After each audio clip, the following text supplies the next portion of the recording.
செய்தி.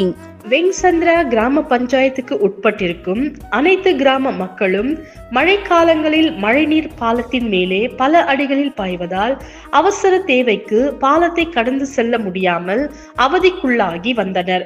இந்த பிரச்சனையை தவிர்க்கும் வண்ணமாக தங்கவயலின் சட்டமன்ற உறுப்பினர் திருமதி ரூபகலா சசிதர் அவர்கள் புதிய பாலத்தை கட்ட முயற்சி எடுத்து அதில் வெற்றி கண்டு சுமார் 4,50,00,000 புதிய பாலம் கட்ட கர்நாடக அரசாங்கத்திடம் ஒப்புதல் பெற்று இன்று அதற்கான பூமி பூஜையை தங்கவயலின் சட்டமன்ற உறுப்பினர் திருமதி ரூபகலா சசிதர் அவர்கள் தலைமையில் ஆரம்பமானது. இந்த நிகழ்ச்சியில் காங்கிரஸ் தலைவர்கள், காங்கிரஸ் தொண்டர்கள் மற்றும் பல தரப்பு மக்கள் கலந்து கொண்டனர்.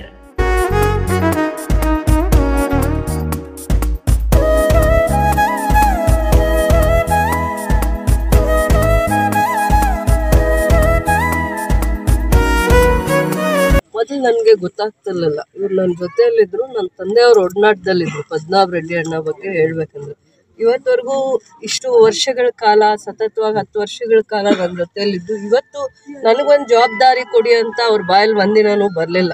ಅದೊಂದು ವಿಶೇಷವಾಗಿರುವಂಥ ವ್ಯಕ್ತಿತ್ವನ ನಾನು ನೋಡಿದೆ. ಅದಾದಮೇಲೆ ಒಂದು 20 ಕೋಟಿವರೆಗೂ ಚೆಕ್ ಡ್ಯಾಮ್ಸ್ನ ಮಾಡಿಸಿದ್ರು ಕಳೆದ ಸರ್ಕಾರ ಇದ್ದಾಗಿಂದಾನು.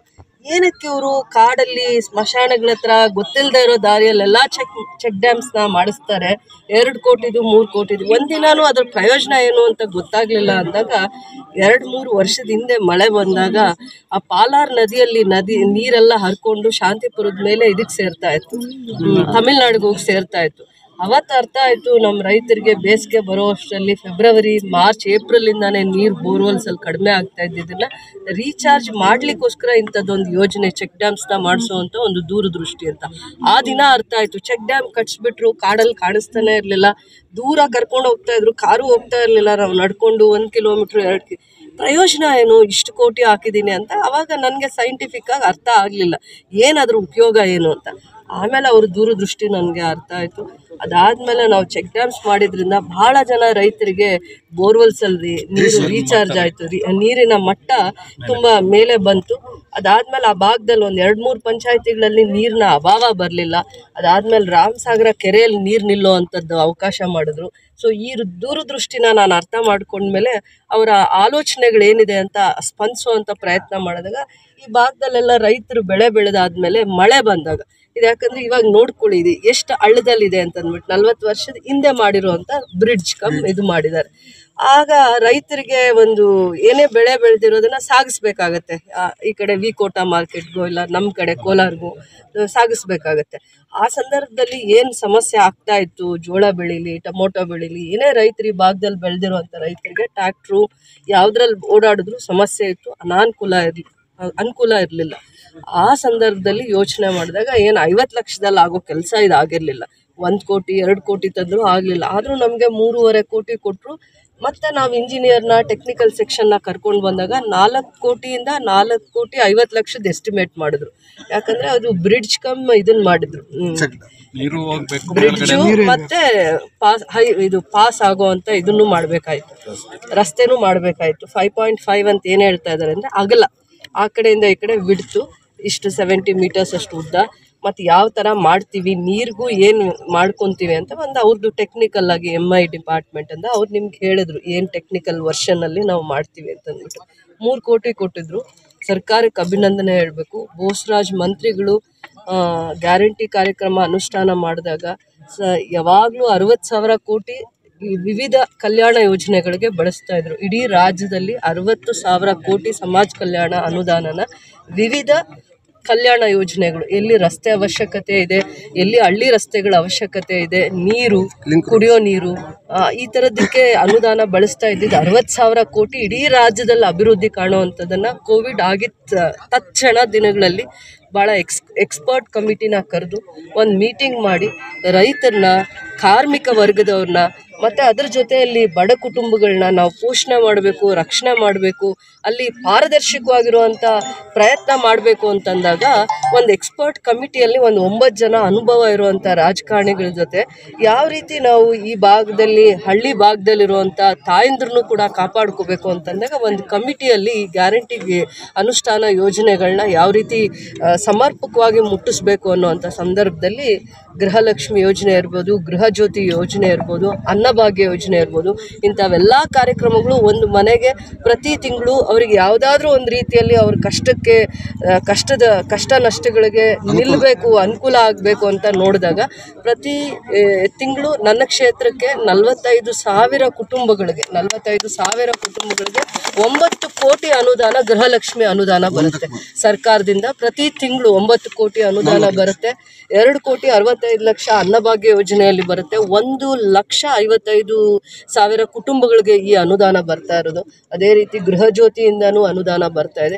ಆ ಥರ ಪ್ರತಿ ಕ್ಷೇತ್ರಕ್ಕೆ ಶಕ್ತಿ ಯೋಜನೆಯಲ್ಲಿ ಗ್ರಾಮೀಣ ಭಾಗದಲ್ಲಿ, ನಗರ ಭಾಗದಲ್ಲಿ ಭಾಳ ಜನ ಕಾರ್ಮಿಕ ವರ್ಗದವರಿಗೆ, ರೈತ ಕುಟುಂಬದವರಿಗೆ, ತಾಯಂದರಿಗೆ ಇದು ಸಮರ್ಪಕವಾಗಿ ಕಾರ್ಯಕ್ರಮಗಳನ್ನ ಮುಟ್ಟಿಸ್ತಾ ಇರೋದ್ರಿಂದ ನಾವು ಆ ಅಭಿವೃದ್ಧಿ ಯೋಜನೆಗೆ ಕುಂಠಿತ ಆಗ್ತಾ ಇದೆ ಅನ್ನೋವಂಥ ಎಲ್ಲೋ ಒಂದು ಕಡೆ ಮನಸ್ಸಿನಲ್ಲಿ ಒಂದು ಹತ್ರ ಎಲ್ರಿಗೂ ಶಾಸಕರಿಗೆ ಯಾರ್ಯಾರು ಗೆದ್ದಿದ್ದಾರೆ ಸರ್ಕಾರದಲ್ಲಿ ಆಡಳಿತ ಪಕ್ಷದಲ್ಲಿರುವಂಥ ಶಾಸಕರಿಗೆ ಎಲ್ಲೋ ಒಂದು ಕಡೆ ಆ ಒಂದು ನೋವು ಕಾಡ್ತಾ ಇತ್ತು. ಅಂಥ ಸಂದರ್ಭದಲ್ಲಿ ಕೆಲವೊಂದು ಯೋಜನೆಗಳನ್ನ ಬಹಳ ಗಟ್ಟಿಯಾಗಿ ಅನುಷ್ಠಾನ ಮಾಡಲಿಕ್ಕೆ PWD ಇಲಾಖೆ ಇರ್ಬೋದು, MI ಇಲಾಖೆ ಇರ್ಬೋದು, 3-4 ಇಲಾಖೆಗಳು ಸಮರ್ಪಕವಾಗಿ ರೈತರ ಜೊತೆಯಲ್ಲಿ ಇಲ್ಲಿನ ಕಷ್ಟ ಸುಖಗಳಿಗೆ ಸ್ಪಂದಿಸುವಂಥ ನೀತಿಯಲ್ಲಿ ಸ್ಪಂದಿಸುವಂಥ ಕೆಲಸ ಮಾಡಿದ್ದಾರೆ. ಸರ್ಕಾರಕ್ಕೆ ಅಭಿನಂದನೆ. ಈ ಇಲಾಖೆಯ ಮಂತ್ರಿಗಳಾಗಿರುವಂಥ ಅನುಭವ ಇರುವಂಥವ್ರು ಕರೆದು ಬೋರ್ವೆಲ್ಸ್ ಕೊಡ್ತಾರೆ 15 ಕುಟುಂಬಗಳಿಗೆ. ಯಾಕಂದರೆ ನಮಗೆ ಬೋರ್ವೆಲ್ಸ್ 2-3 ವರ್ಷಗಳಿಂದ ಇರಲಿಲ್ಲ. 15 ಕುಟುಂಬಗಳನ್ನ ಗುರ್ತಿಸಿ ಒಂದು 15 ಕುಟುಂಬಗಳಿಗೆ ಈ ಸಂದರ್ಭದಲ್ಲಿ ಬೋರ್ವೆಲ್ ಕೊಡ್ತಾರೆ. ಎಲ್ರಿಗೂ ಕೂಡ ನೀರು ಸಿಕ್ಕುತ್ತೆ.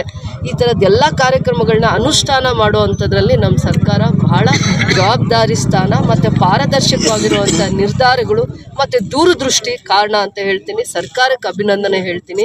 ಈ ಯೋಜನೆನ ಅನುಷ್ಠಾನಕ್ಕೆ ತರಬೇಕು ಅಂದರೆ ಈ ಭಾಗದಲ್ಲಿ ಕೆಲವೊಂದು ಮುಖಂಡರು APMC ಮಾರ್ಕೆಟ್ ಯಾಕೆ ಬೇಕು, ಎಲ್ಲೆಲ್ಲಿ ಸ್ಟೇಟ್ ಹೈವೇ ಮಾಡಬೇಕು, ವಿಕೋಟಾಗೆ, ರಾಜ್ಪೇಟ್ ರೋಡ್ಗೆ ಸ್ಟೇಟ್ ಹೈವೇ ಇದ್ದರೆ ಯಾವ ರೀತಿ ಅನುಕೂಲ ಆಗುತ್ತೆ, ರೈತರಿಗೆ ಅನುಕೂಲ ಆಗುತ್ತೆ, ಕನೆಕ್ಟಿವಿಟಿ ಬರುತ್ತೆ ಅನ್ನೋವಂಥದ್ರಲ್ಲಿ ಭಾಳ ಜನ ಯಾವತ್ತೂ ನನ್ನನ್ನು ಈ 10 ವರ್ಷದಲ್ಲಿ ಒಂದು ಮಗಳಾಗಿ ನನ್ನನ್ನು ಕಾಪಾಡ್ಕೊಂಡಿದ್ದಾರೆ, ಜೊತೆಯಲ್ಲಿ ಹುಟ್ಟಿರೋ ಹೆಣ್ಮಗು ಕಾಪಾಡ್ಕೊಂಡಿದ್ದಾರೆ.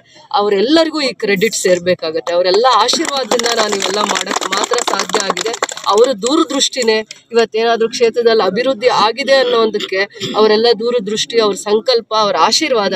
ಒಂದು ಏನಾಗುತ್ತೆ, ಒಂದು ರಾಗಿನ ನಾವು ಬಿತ್ತನೆ ಹಾಕಿದಾಗ ಅದು ಫಸಲು ಸಿಗುತ್ತೆ ಅಂತಂದರೆ ಅವರಿಗೆ ಆ ದೂರದೃಷ್ಟಿ ಇತ್ತು. ಅದು ಇವತ್ತು ಸರ್ಕಾರ ಇರುವಂಥ ಸಂದರ್ಭದಲ್ಲಿ ಅದ್ರ ಫಲ ಸಿಗ್ತಾ ಇದೆ ರೈತರಿಗೆ, ಈ ಭಾಗದಲ್ಲಿರುವಂಥ ಕೂಲಿ ಕಾರ್ಮಿಕರಿಗಿರ್ಬೋದು, ಮುಖಂಡರಿಗೆ. ಅದು ಒಂದು ಖುಷಿನ ತಂದುಕೊಡುವಂಥದ್ರಲ್ಲಿ ನನ್ನನ್ನು ಹಾರೈಸಿರುವಂಥವ್ರಿಗೆ, ಈ ಕ್ಷೇತ್ರದ ಜನತೆಗೆ ನನ್ನ ಹಾರೈಸಿದ್ರು. ಒಂದು ಹೆಣ್ಮಗು ಬಂದರೆ ಒಂದು ಕ್ಷೇತ್ರನ ಯಾವ ರೀತಿ ಮಾರ್ಪಾಡನ್ನ ಮಾಡ್ತಾರೆ, ಬದಲಾವಣೆ ತರ್ತಾರೆ ಅಂತ ಅವ್ರ ಆರೈಕೆನ ಮತ್ತು ಅವ್ರ ನಂಬಿಕೆನ ಉಳಿಸ್ಕೊಳ್ಳುವಂಥದ್ರಲ್ಲಿ ನನ್ನ ಪ್ರಯತ್ನ ಅಷ್ಟೇ ಅಂತ ಹೇಳಕ್ಕೆ ಇಷ್ಟಪಡ್ತೀನಿ. ಇದು 4,50,00,000 ಇದು ಯೋಜನೆ. ಇದು ಯಶಸ್ವಿ ಆದಾಗ ಈ ಭಾಗದಲ್ಲಿ ನೀರಿನ ಜೊತೆಯಲ್ಲಿ ರೈತರಿಗೆ ಒಳ್ಳೆ ಸಂಪರ್ಕ ಆಗುತ್ತೆ. 3 ರಿಂದ 5 ತಿಂಗಳೊಳಗಡೆ ಮಳೆಗಾಲ ಬರೋಕ್ಕೆ ಮುಂಚೆ ಕೆಲಸ ಮಾಡ್ತೀನಿ ಅಂದಿದ್ದಾರೆ. ಎಲ್ಲ ರೈತರ ಹತ್ರ ಮತ್ತು ಇಡೀ 15 ಪಂಚಾಯತಿಯಿಂದ ಗ್ರಾಮ ಪಂಚಾಯತಿ ಅಧ್ಯಕ್ಷರು, ಈ ಭಾಗದ ಸ್ವಲ್ಪ ಪ್ರಭಾವಿ ಮುಖಂಡರು ಬಂದಿದ್ದಾರೆ. ಅವರ ಅನಿಸಿಕೆಗಳನ್ನು ತಗೊಳ್ಳಿ. ಯಾಕಂದರೆ ಅವರ ಇದು ಕನಸಿದು, ಅವರ ಸಂಕಲ್ಪ ಇದು. ಒಂದೇ ಈಡೇರ್ತಾ ಇದೆಯಾ ಇಲ್ವಾ ಅಂತ ಅವರ ಬಾಯಲ್ಲಿ ಏನು ಬರುತ್ತೆ ನಾನು ಕೇಳಿಸ್ಕೊಬೇಕು.